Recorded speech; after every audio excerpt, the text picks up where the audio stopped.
कि भगवान श्री कृष्ण और 56 भोग का आपस में क्या संबंध है। जब भगवान श्री कृष्ण ने तर्जनी उंगली पर गोवर्धन पर्वत उठाया था तो वे 7 दिन बिना कुछ खाए पिए रहे थे। गौलोक में भगवान श्री कृष्ण राधिका जी के साथ एक दिव्य कमल पर विराजमान है कि गोपियों ने भी भगवान श्री कृष्ण को 56 भोग अर्पित किए थे। नमस्कार, D5 चैनल हिंदी देख रहे दर्शकों का प्रोग्राम धर्म धरोहर संस्कृति में बहुत बहुत स्वागत है। इस प्रोग्राम में हम आपको धर्म धरोहर या फिर संस्कृति से जुड़े ऐसे तथ्यों से अवगत करवाते हैं जिनके की साक्ष्य आज भी मौजूद हैं। इसी कड़ी में आज हम आपको बताएंगे कि भगवान श्री कृष्ण और 56 भोग का आपस में क्या संबंध है। इसके पीछे जो रोचक जानकारी है, जो रोचक प्रसंग हैं, वो हम आज आपको बताएंगे। द्वापर युग में भगवान श्री विष्णु के अवतार भगवान श्री कृष्ण ने जन्म लिया था। उनकी लीलाएं इतनी थी कि जो कि 5000 साल के बाद भी आज भी मानी जाती हैं, आज भी उनका प्रचलन है। इसके अलावा अगर हम ये कहें कि भगवान 16 कलाओं में निपुण थे तो इसमें कोई अतिशयोक्ति नहीं होगी। भगवान श्री कृष्ण उनका 56 भोग के साथ क्या संबंध था, आज हम आपको बताएंगे इस कड़ी के तहत। उनके बाल्यकाल की एक छोटी सी घटना मुझे याद आ रही है, जिसमें भगवान श्री कृष्ण को माता यशोदा 8 प्रहर खाना खिलाया करती थी। उन्हें इतनी भूख लगती थी कि वो उन्हें 8 प्रहर खाना खिलाया करती थी। इसी के चलते उनको बार बार जब भूख लगती थी तो वो माता यशोदा को तंग करते थे। भगवान श्री कृष्ण ने गोवर्धन पर्वत को अपनी तर्जनी उंगली पर सिर्फ और सिर्फ इसलिए उठाया था क्योंकि इंद्रदेव नाराज हो गए थे। भगवान श्री कृष्ण ने सभी से कहा था कि गोवर्धन पर्वत की पूजा भी की जाए, ग्रामवासियों से बोला था, मगर इंद्रदेव नहीं चाहते थे। वो चाहते थे कि सिर्फ इंद्र की ही पूजा की जाए।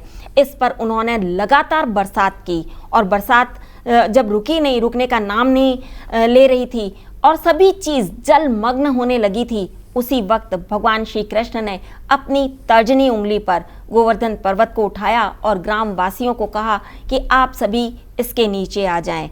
उसके बाद में सभी वहाँ पे जब सुरक्षित हो गए तो 8वें दिन इंद्र को एहसास हुआ कि ये तो प्रभु की ही माया है और उन्होंने बरसात रोक दी।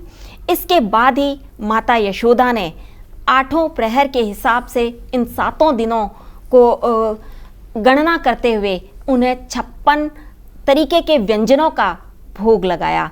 तब से ही ये प्रथा प्रचलित है कि भगवान श्री कृष्ण को 56 भोग लगाए जाएं। बिल्कुल सही कहा मैम। इसी तरह की एक और भी दंत कथा प्रचलित है भगवान श्री कृष्ण और 56 भोग के।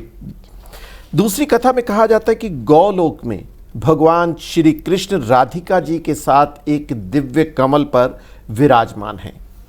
जिस कमल में श्री कृष्ण और राधिका जी विराजते हैं उस कमल की 3 परतें होती हैं।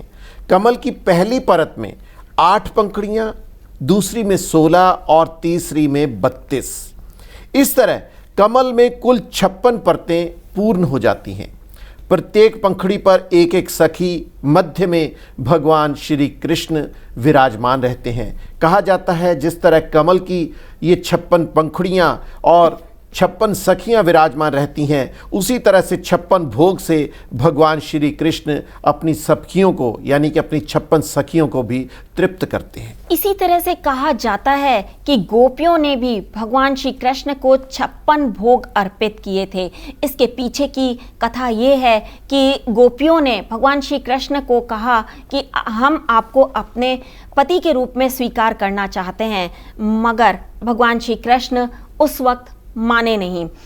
तो गोपियों ने व्रत करने की सोची। उन्होंने 1 महीना तक यमुना में स्नान किया और व्रत किया, अपनी मनोकामना जाहिर की, मगर भगवान श्री कृष्ण ने उन्हें बाद में अनुमति दे दी।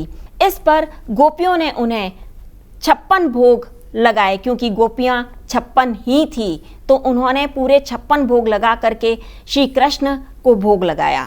इसमें एक दंत कथा में एक और भी चीज है, उन्होंने माँ कात्यायनी की पूजा की थी। माँ कात्यायनी ने ही उन्हें आशीर्वाद प्रदान किया था कि वे भगवान श्री कृष्ण को अपना अर्पित करें और सभी कुछ, तभी उन्होंने 56 भोग की ये कथा को पूर्ण करवाया था। इसके साथ ही मुझे एक घटना और याद आ रही है, जिसमें कि भगवान श्री कृष्ण को इतनी भूख लगती थी, इतनी भूख लगती थी कि वो 2 मिनट के लिए भी नहीं रह पाते थे, और उनके जो कमर की के ऊपर जो कपड़ा बांधा जाता था वो नीचे सरक जाता था अगर वो भूखे रहते थे। तो इसलिए ऐसी एक घटना हम अगले एपिसोड में आपके लिए लेकर के आएंगे, जिसमें कि आपको पता चलेगा कि भगवान श्री कृष्ण को कितनी भूख लगा करती थी, और उसके लिए आज भी उस मंदिर में उनका भोग लगाया जाता है। उनको सिर्फ उन मंदिर के जो कपाट हैं वो सिर्फ 2 मिनट के लिए बंद किए जाते हैं। यानी कि चाहे वो ग्रहण का समय हो, चाहे कुछ भी हो, परंतु उसकी विस्तृत जानकारी हम अगले एपिसोड में प्रदान करेंगे।